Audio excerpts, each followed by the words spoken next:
Estoy en la calle, me hicieron brujería. Siento que mi soberbia y mi competitividad influyó en todo. Es muy difícil que alguien pueda ayudarme, porque mi temperamento hace que todos se alejen. Si aún no te has suscrito, te recomiendo que lo hagas. No te vas a arrepentir.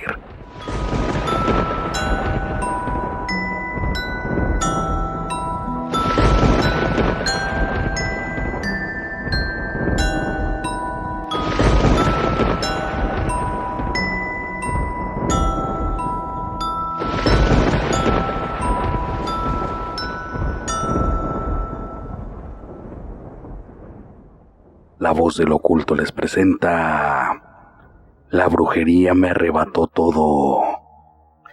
Soy Carmina. He logrado destacar en todo lo que me he propuesto desde que era niña. Eso era mi fortaleza. En casa siempre fue una competencia en todo aspecto, primero con mis hermanos y luego cuando estaba más grande con mis padres, ya que ellos tienen maestrías y puestos muy importantes en grandes empresas. Poco a poco me fui abriendo camino. Era implacable, pronto superé a mis hermanos y hasta a mis padres. Me ofrecieron la dirección de una transnacional muy importante a mis escasos 25 años. Esto era soñado, ya que mis padres y hermanos lo más alto que habían hecho eran gerencias. En el trabajo me propuse en un mínimo de 3 años me tenían que hacer socia. No me importaba sobre quién pasaba ni qué humillaciones le llegaba a hacer a la gente con tal de sobresalir. Obviamente no tenía ningún amigo, solo colaboradores. Yo no dependía de nadie para hacer mi trabajo, y mi lema siempre fue: si quieres que algo salga bien, hazlo tú mismo. Me esforzaba y trabajaba 15 horas al día. Ahí fue donde empezó todo esto que me ha ido ocurriendo. Después ya de 2 años de arduo trabajo, la dirección de la empresa me propuso como candidata para hacerme socia. Me sentía soñada y me volví aún más altanera con la gente. A los demás los trataba con la punta del pie. Una mañana me enteré de que había otra persona que también estaba compitiendo por ese gran honor. Me enervé, estaba furiosa, ya que ella venía de la parte sur del país y solo había oído hablar de ella, muy discretamente, pero todos decían que era la más calificada para el puesto que yo tanto quería. En ese tiempo hicieron una convención y ahí la conocí. Aurora era una persona vulgar y corriente que no estaba a mi nivel, o por lo menos eso yo pensaba en aquellos días. Al dueño se le ocurrió que nos transfirieran a la misma zona en donde estaban todos los directivos importantes, y nos dijo que las dos en su momento seríamos socias, pero que por ahora solo escogería una y quería conocernos. Obviamente, mi orgullo decía que yo tenía que ser la primera. No me podía dar el lujo de perder, y menos ante una persona así. Al conocerla ya laboralmente, he de decir que era una persona muy eficaz en lo que hacía, pero no me gustaba, que quería ser muy amable con todos, hasta conmigo, me abrazaba y me deseaba buena suerte. Obviamente, yo le regresaba la pleitesía, pero porque lo tenía que hacer. Después de un par de meses, se me ocurrió que si ella tenía problemas de cualquier índole en la empresa, rápidamente la descartarían para el puesto, por lo que empecé muchos rumores acerca de ella, y la verdad, al ser una empresa tan grande, se regaron como pan caliente. Al poco tiempo, vi los frutos, ya que la empresa la cesó en lo que hacían una investigación por acoso laboral y desfalco. Ella lloraba y repetía que ella jamás había hecho eso, pero la investigación ya estaba en curso. Cuando salió con sus cosas de su oficina, me acerqué a ella y le dije que era una pena lo que le sucedía. Me interrumpió diciendo: yo sé que tú fuiste, pero no te preocupes, yo no me voy a quedar así y se va a descubrir todo lo que tú sí haces.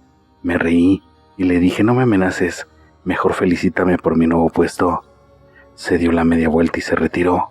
Pasó algún tiempo y yo ya estaba encaminada a ser la socia más joven de la historia de la empresa, cuando una mañana me desperté con un dolor horrible de cabeza. La espalda no la aguantaba. Al bañarme, se me caía el cabello a puños.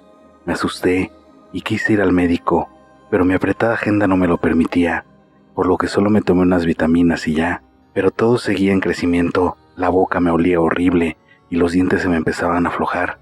Eso sí ya me estaba preocupando, porque mi imagen era parte fundamental de mi éxito. En las juntas no podía mantener los ojos abiertos y por las noches no conciliaba el sueño. Las ojeras se me marcaban muchísimo. Una semana después, todas las articulaciones me dolían. Me costaba trabajo pararme de la cama en las mañanas y con los días ya me dolía mucho caminar. El dueño, el señor Licea, al verme me pidió que fuera al médico, o más bien me obligó, ya que mi cambio había sido abrumador y todos ya se estaban dando cuenta. Yo no rendía como siempre, en todos los lados me quedaba dormida. El vómito se me hacía presente más frecuentemente y expedía un olor muy desagradable. El doctor me dijo que tenía un trastorno alimenticio y que el olor que salía de mi boca era por el hígado graso. Me mandó un tratamiento largo y tedioso, pero no funcionaba. Me hicieron estudios para ver si padecía algún tipo de artritis, pero eso lo descartaron. Y sucedió que también a mí me obligaron a tomar un año sabático para que me atendiera correctamente.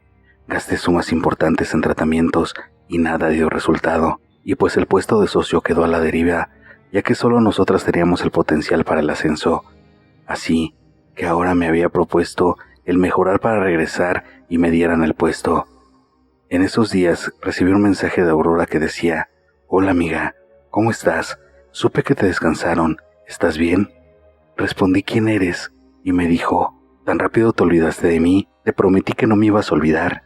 En un principio no sabía quién era, y dejé sin responder. Ya tenía muchos enemigos, pero al poco rato me llegó otro mensaje, y después entró una llamada. Respondí, y cuando me dijo hola, de inmediato reconocí la voz. Le dije: «¿Qué quieres, Aurora?».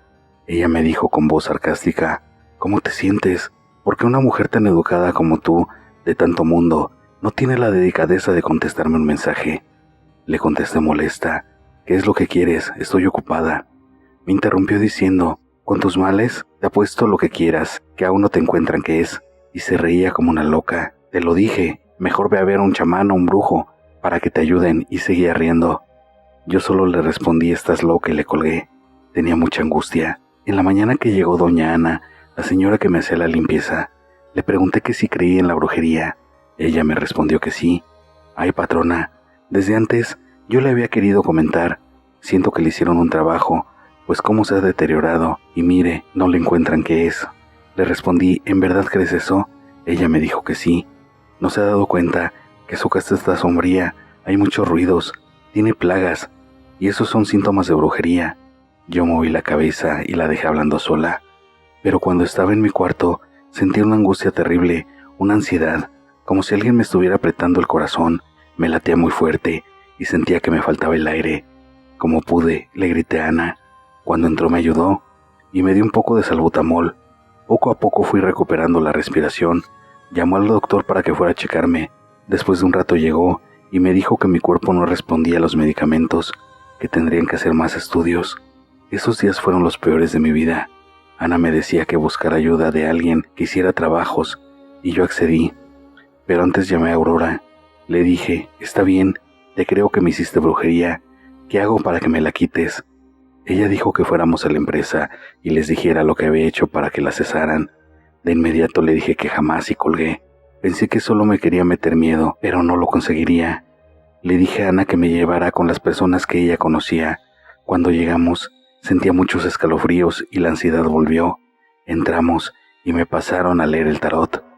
La chica esta me dijo que estaba trabajada con una brujería de consumo, que hacía que me fuera consumiendo poco a poco y que sufriera fuertes dolores en mi cuerpo. En pocas palabras, me querían hacer sufrir. Me levanté como pude y le hice ver que yo pensaba que era una charlatana, y me corrió de su consultorio. Hacía todos los lugares que me llevaba Ana, los trataba con superioridad, y eso no les gustaba y terminaban negándose a atenderme. Ana me decía que tenía que tener la mente abierta para que me pudieran ayudar, pero yo no consentía el cómo la gente creía en esas patrañas, hasta que de repente empecé a vomitar sangre. Tenía alucinaciones, o al menos eso creía que eran los entes que miraba en la casa. Le pedí a Ana que buscara a alguien más que me pudiera ayudar, que ahora sí estaba muy asustada, pues los doctores no encontraron nada que produjera que vomitara así. Me llevó con la amenaza de que sería la última vez. Llegamos a un callejón muy sombrío en el centro de la ciudad. Estaba muy feo. Ahí encontramos una vecindad en donde atendía el señor Facundo. De inmediato me sentó y me dijo las mismas cosas que todos los demás. Me levanté estrepitosamente, pero me empujó para que siguiera sentada. Me dijo: a ver, veniste por ayuda, y eso voy a hacer, siéntate y cállate. Me puso unos inciensos que olían muy desagradable. Me puso en la nuca una loción que agarró de sus estantes, que también tenía un olor a hierbas muy fuertes. Me pegaba con unas plantas por todo el cuerpo y me tallaba con sus manos, así como si sacudiera algo de mí. Me dio un bebedizo y le dije que no quería ya nada, que me dejara ir. Pero él puso su mano en mi frente y entré como en un trance. Me pude ver a mí misma, más deteriorada, y un paso a la tumba. De todas esas sombras que alucinaba alrededor de mi cama, también ahí estaba Aurora, solo que me miraba con lástima. Estaba completamente sola. Y pues así era mi vida real. Me alejé de mi familia por la gran competencia que siempre teníamos, y tenía muchos años sin dirigirles la palabra. En la visión, solo sacaba mi sentido de impotencia llorando. Por primera vez en la vida, había algo que me ganaba y no podía controlar.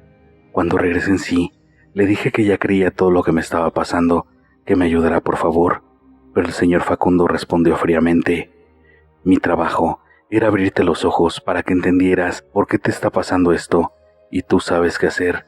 Llámale y haz lo que te diga para que te quite el trabajo, solo así te van a poder ayudar. Me le quedé viendo y le dije que él me tenía que ayudar. Él contestó: sí, yo tengo el don para ayudar, pero a ti no tengo deseos de ayudarte, porque sentí que eres una mala persona, y lo más seguro es que te lo merezcas.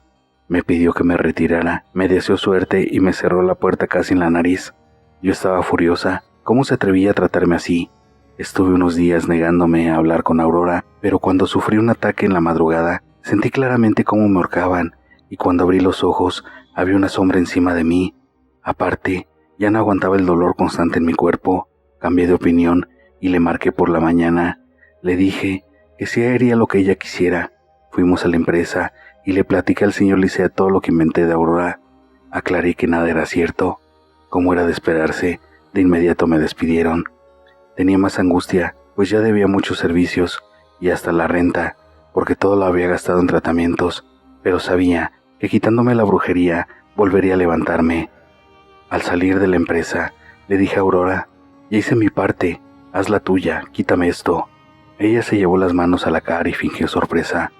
Estoy agradecida contigo por decir la verdad, pero no te platiqué que la persona que me hizo el trabajo dijo que era irreversible, o por lo menos yo no lo podía quitar. Se me salieron las lágrimas, pues sentí que no iba a cumplir su parte. Se hizo a un lado y me dijo: bueno, te dejo y te deseo suerte, y lamento no poder ayudarte, y se fue riendo. Obviamente a ella le regresaron su empleo, pero ya con el ascenso, como disculpa por haberla cesado sin razón. Yo estoy a punto de que me echen del departamento y no tengo dinero. Regresé a ver a don Facundo, pero se ha negado siquiera a verme. No sé dónde parará esto, pero también creo que mi karma llegó y tengo mucho que pagar. Gracias por escuchar mi relato. Si te gustó, regálame un like. Si aún no te has suscrito, te invito a que lo hagas. Activa todas las notificaciones para que no te pierdas el contenido. Ayúdame a compartir el video para así poder llegar a más aficionados al terror. Deja tu comentario, todos son bienvenidos y me ayudan con el crecimiento del canal. Y recuerda que siempre detrás de ti está la voz de lo oculto.